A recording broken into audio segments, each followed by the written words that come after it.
Do you know who is the strongest in the Marvel movie universe? This may be a difficult question to answer, because superheroes and villains are constantly improving, and every step will lead to a lot of new characters. So how do you judge? Is it based on strength, IQ, or skills? Alright, there are a lot of factors. So I made a comprehensive strength list. Out of the list so far, we've seen the most powerful characters. To make the ranking fair, I'm mainly talking about some representative heroes and villains. There are 15 of them. The last one is Spider-Man. I have to admit that Peter's countdown. There may be a lot of people talking about it, because I personally like this character very much. But we still have to be clear about the reality. First of all, from his strength level. In fact, in the Marvel Universe, you will see a lot of powerful violence, and the role of the famous and clever. But for Spider-Man, he's done a great job. Not only does he have the speed and skills of a man of his word, and the strength is beyond imagination. Do you remember this scene in The Hero's Return? Peter found the power of his heart at the time, and he took all the mud and stones from his body. But this is for the Spider-Man series. It can be considered a very classic way. Sometimes, his power, it seems to depend entirely on how much you want. As long as it's at a critical moment, or focus on something, Peter will be able to unleash infinite potential. Even so, Spider-Man's overall strength is too young for the following few. If he can keep the explosion going, that's for sure. The 14th Iron Man. The reason why you can be included in the list. Obviously not because of his pure strength. It was also said at the beginning. The ranking combines the overall ability and the performance in the movie.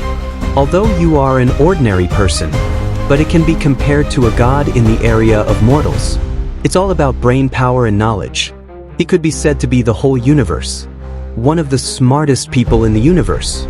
It also makes you have the ability to constantly upgrade your skills and equipment. It's almost unbelievable. Just like in the Battle of the Green Giant. Even though the opponent is stronger than himself, but he can create a stronger armor.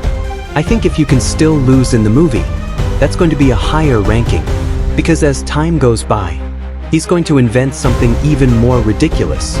He is the god of ghosts from the fairy palace. It's the face of the Marvel movie. Even though his strength is obviously not as good as his brother and most of the characters, but I know how to fight. It's like fighting in a double-edged sword. Only with one person's strength. It brings a lot of trouble to the loser, although he lacks some physical strength. But the illusion of creation is really a headache. The magic of the fallen machine is still growing. Until now, you can see in the drama, he unlocked a new ability, and with the help of the female fallen machine, he finally defeated Elias together. You should know that Elias can be regarded as a very perverted villain, because he really did what he was supposed to do. Not a single scratch. Overall, fallen machines are that kind of ghostly power. It's not going to show up in a normal situation. When you're out and about, if you don't have a computer and you want to play a computer game, there's an app at the bottom. The phone changes the computer every second. Sing and play the main theme game, the 12th person. It's not a joke. I really believe that I'm going to be better than the Fallen Machine and the Iron Man. Almost everyone underestimates the ability to shrink or grow, because this technology doesn't seem to be the most attractive. But if you give it to the other side, that's definitely going to be a big disaster. There's a plot to What If. At that time, the Hank screen turned black, successfully killed the Iron Man and the Thunder God. There are even other survivors. And it's all because of the shrinking technology. Also consider the Hank screen. There is no pure strength.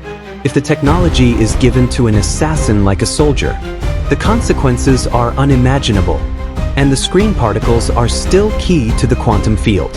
It also has a very strong effect. According to the official announcement, in the Iron Man 3, I will take the Conqueror Kong as a villain. So don't make a fool of yourself, because you don't know his real strength at all. In fact, he can be ranked at a very high position, because not only does he have a body made of gold, there is also the artificial intelligence of Java's brain, the ability to control the density of the body. Make yourself completely virtualized. The power is provided by the spiritual gem. In this way, Huan Shi's Chinese strength is comparable to the elite. It's not like that. In Huan Shi 3, he's the most important character, but he's been running away. The most ridiculous thing is that such a strong character can be stabbed by a melee weapon. The whole movie didn't do a good job. In fact, if Huan Shi wanted to, he could even use the spiritual gem to split the scar into two halves. But it's a pity he didn't. So put Huan Shi in this position. There is no doubt.